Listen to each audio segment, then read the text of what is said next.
आज का जो मैं वीडियो बनाने जा रहा हूँ, ये वीडियो बहुत इम्पॉर्टेंट है क्योंकि इसमें हम बात करेंगे medical claim, medical insurance company. इसमें जब आपने क्लेम भेज दिया, चार्ज एंट्री कर दी, उसके बाद में पेमेंट जब कैसे आप रिसीव करते हैं किसी भी इंश्योरेंस कंपनी से, उसके बाद का प्रोसेस कैसे होता है, उसका आप क्या करते हैं। पेमेंट आया, इंश्योरेंस आया, आ गई चीज़ें, उसके बाद में क्या करना चाहते हैं ये आप उसमें करेंगे। तो इसका मैं आपको प्रोसेस अभी समझाता हूँ। हमने क्लेम भर दिया, क्लेम चला गया इंश्योरेंस कंपनी के पास में। अब इंश्योरेंस कंपनी के पास में 2-3 चॉइसेस होती हैं, राइट। पहली चॉइस तो ये होती है कि मैंने बताया था ना आपको कि आजकल क्लेम्स का प्रोसेस इलेक्ट्रॉनिकली बहुत फास्ट हो गया है। पहले किसी ज़माने में 1-1, 2-2 महीने लग जाते थे पेमेंट आने में।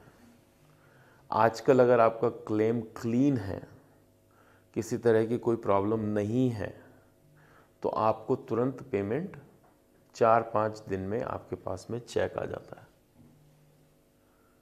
सबसे इजी प्रोसेस है payment from the insurance company. अगर आपने क्लेम आपका क्लीन है, कोडिंग ठीक है, हमने जो भी बताया उस हिसाब से प्रॉपरली क्लेम इंश्योरेंस कंपनी में गया है, पेशेंट की कवरेज है, एक्टिव है इंश्योरेंस कवरेज, तो आपको check within a week मिल जाएगा। उसके साथ में ईओबी, इलेक्ट्रॉनिक, ये जो ईओबी आती है, एक्सप्लेनेशन ऑफ बेनिफिट्स, ये क्या कहती है? एक्सप्लेनेशन ऑफ बेनिफिट में ये लिखा हुआ रहता है कि आपने इतना फीस शेड्यूल, इतना क्लेम भेजा था, हमने उसमें से इतना पास किया है और इतना बैलेंस आप पेशेंट को बिल कर सकते हैं, है ना। यही होता है ना। उसकी जो डिटेल्स हैं वो ईओबी में नीचे लिखी हुई आ जाती हैं। तो मोटा माटी तो आपने ये समझ लिया कि जो इंश्योरेंस कंपनी पेमेंट भेजती है, अगर क्लेम क्लीन होगा तब तो चेक आ जाएगा, ईओबी के साथ में आ जाएगा। और तो एक सिनेरियो तो ये हो गया, एक जिसमें आपका चेक भी आ गया, ईओबीज भी आ गई। दूसरा सिनेरियो क्या होगा कि आपके पास में $0 चेक नहीं आएगा लेकिन ईओबी आएगी। ईओबी क्यों आएगी? ईओबी आएगी डिनायल, कि भाई हम तो $0 पे कर रहे हैं क्योंकि इसमें कोई प्रॉब्लम रह गई, कोई कमी रह गई। किसमें? क्लेम में। तो उस वजह से क्या होता है, वो जो $0 डिनायल्स हैं या जो कमी रह गई है, उसको आपको इन्वेस्टिगेट करना पड़ता है। और वो जो इन्वेस्टिगेशन का प्रोसेस है, अकाउंट रिव्यू का प्रोसेस है, उसको बोलते हैं अकाउंट रिसीवेबल्स। कि आपको वो डिलीजेंटली प्रोसेस करना पड़ता है, इन्वेस्टिगेट करना पड़ता है कि ऐसे क्या कारण थे जिसकी वजह से पेमेंट नहीं आया। तीसरा भी एक सिनेरियो होता है। तीसरा सिनेरियो क्या होता है? तीसरा सिनेरियो ये होता है कि पेमेंट, मान लीजिए आपने एक पर्टिकुलर इंश्योरेंस में 6 या 7 विजिट या 6 या 7 लाइन आइटम, डिफरेंट टाइप के लाइन आइटम्स एक बिल में भेजे थे। उन्होंने 2 के तो पेमेंट दे दिए, 3 के नहीं दिए, या 4 के दे दिए, 2 के नहीं दिए, 1 के नहीं दिए। तो वो जो सिनेरियो होता है ना, वो बड़ा प्रोन टू नेग्लिजेंस होता है। वो इस वजह से होता है कि लोग कहते हैं अच्छा पेमेंट आ गया, चलो बाकी इग्नोर, राइट ऑफ कर देते हैं। बिलिंग कंपनी अगर $10-15 छोटा मोटा कोई पेमेंट होता तो इग्नोर इट, और उसको कोई फॉलो अप ही नहीं करता।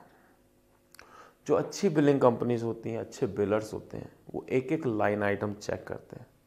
उस लाइन आइटम में देखते हैं कि इन लाइन आइटम्स का पेमेंट क्यों नहीं आया, और उसको इन्वेस्टिगेट करके रीबिल करते हैं। उस पर्टिकुलर लाइन आइटम को रीबिल करते हैं। उसको रीबिल करने से ये हो जाता है कि अगर उसका पेमेंट आना था या आ सकता है और आपने उसको फिक्स कर दिया क्लेम को और दोबारा भेज दिया, तो उसका भी पेमेंट आ जाएगा।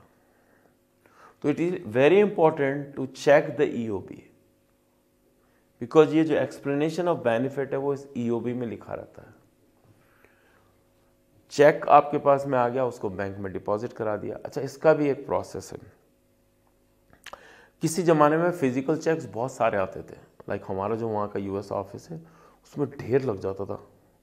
मतलब रोज़ हम 500-500 चेक, 1000-1000 चेक मशीन से डिपॉजिट करते थे। अच्छा, उससे पहले तो मशीन से पहले मैं बैंक जाता था हाथ से लेकर चेक, और चेक होते थे 100 500 चेक, हम वहाँ जाते थे बैंक लेके बैंक में जमा कराते थे।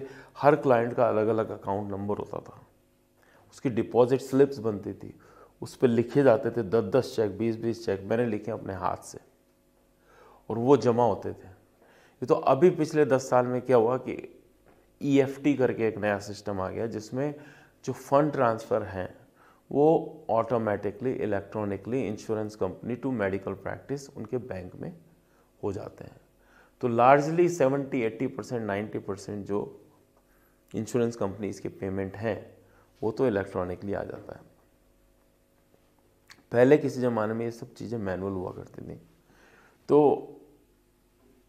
अब आपको अब ये देखना पड़ता है, जैसे मुझे ध्यान है हमारे कुछ एक क्लाइंट ऐसे होते थे जो कि दे आर वेरी ओल्ड, तो वो क्या करती थी, उनकी वाइफ्स चेक करती थी कि पेमेंट आया कि नहीं आया हर विजिट का। अब कई विजिट्स ऐसी होती थी कि जिसका तो पेमेंट इलेक्ट्रॉनिकली आ जाता था, और कई विजिट्स ऐसी होती थी जिनका चेक से आता था। तो वो उनके लिए यह आसानी होती थी देखना कि चेक आ गया, तो वो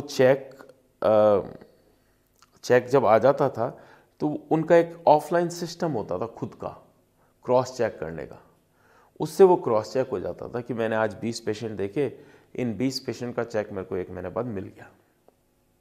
और वो सारी चीज़ें जब इलेक्ट्रॉनिक हो गई, she did not upgrade her self, तो उसको कंप्यूटर में दिखाई नहीं देते। तो मुझे ध्यान है we lost 1 client because of that, क्योंकि जब ये ट्रांजिशन चल रहा था तो हमारे लिए बड़ी दिक्कत थी उसको सिर्फ एक क्लाइंट के लिए उस प्रोसेस को डिजिटल नहीं कर देना, because she didn't want that to be digital, she still wanted everything to come as a check, physical check, and then she will check it and then she will deposit the check into the bank. तो कई बार ये आपको देखना पड़ता है कि what is your priority, but as a function it is a very process oriented function कि payment reconciliation, किसी भी मेडिकल EOB को किस तरह से आप इन्वेस्टिगेट करते हैं, किस तरह से पढ़ते हैं, इसके ऊपर बहुत डिपेंड करता है कि आपकी बिलिंग या आपकी बिलिंग कंपनी कैसे आगे काम करने वाली है। एज अ मेडिकल बिलर अगर आपने EOB ढंग से नहीं पढ़ी तो आप कहीं ना कहीं लैक करेंगे इस प्रोफेशन में। It is very important for you to understand explanation of benefits, read it well, read all the codes which is written, understand, more than reading you should to understand कि CO45 का क्या मतलब होता है, CO46 का क्या मतलब होता है, 47 का क्या मतलब होता है, why it is important, ये सब चीज़ें करना बहुत इम्पॉर्टेंट है। तो इस पूरे पेमेंट प्रोसेस में जो है, एक तो डिनायल हो गया जिस पे आपको काम करना है, दूसरा EOB इन्वेस्टिगेशन या EOB रिव्यू बहुत इम्पॉर्टेंट है। EOB के अंदर भी क्या इम्पॉर्टेंट है, कोडिंग रिव्यू, कि जो कोड्स आपने बिल किए थे वो सारे कोड्स का पेमेंट मिला कि नहीं मिला। अगर 1-2 कोड का पेमेंट नहीं मिला तो फिर आपको उन पर्टिकुलर लाइन आइटम्स को दोबारा बिल करना पड़ेगा to the insurance company. So that is one of the process. Checks कई बार क्या होता है मिस हो जाते हैं। आपने इंश्योरेंस कंपनी को कॉल किया, उन्होंने कहा भाई हम तो पेमेंट भेज चुके हैं इसके, चेक्स कहाँ गए। मुझे ध्यान है बहुत पहले जब फिजिकल चेक्स आते थे तो चोरियां बहुत होती थी मेडिकल प्रैक्टिसेस में। तो जो लोग स्टाफ होता था कई बार वही चेक्स ले जाते थे, 10-10, 20-20, $50-50 के खुद ही कैश करा लेते थे। पहले होता था किसी ज़माने में। इसी वजह से फिर उन्होंने EFT ट्रांसफ़र करना शुरू किया। तो फिर EFT ट्रांसफ़र में क्या हुआ कि कुछ एक चेक रह गए, कुछ एक ऑटोमेटेड डिपॉजिट रह गए, तो वहाँ दूसरे तरह की प्रॉब्लम्स आने लगी। तो ये मेडिकल ऑफिस को देखना पड़ता है कि कितनी एफिशिएंसी उस मेडिकल ऑफिस में है कि जहाँ पे कोई चेक्स या पेमेंट्स एटलीस्ट मिस ना हो। कई बार क्या होता था कि चेक्स आते थे, डॉक्टर इतना बिजी होता था कि उसको ध्यान ही नहीं होता था उन चेक्स को वो कैसे करें, कैसे खोलें, कैसे नहीं करें, और कई बार वो उसके पीछे चेक्स पड़े रहते थे, उसके जेब में चेक्स रह जाते थे, और कई बार चेक्स जमा नहीं होते थे, बैंक में जाने से पहले वॉशिंग ड्रायर रूम में धुल जाते थे चेक्स। तो इन सब केसेस में क्या होता है, फिर आपको दोबारा इंश्योरेंस कंपनी को कॉल करना पड़ता है, कॉल करके आपको चेक मंगाने पड़ते हैं। तो payment is a very important thing. I am going to say you review the payment very carefully, and if the payments are posted properly, EOBs are posted properly, they are investigated properly, then it can reduce lot of work at the AR level. तो I hope ये video आपके लिए बहुत informational होगा। Like करें, share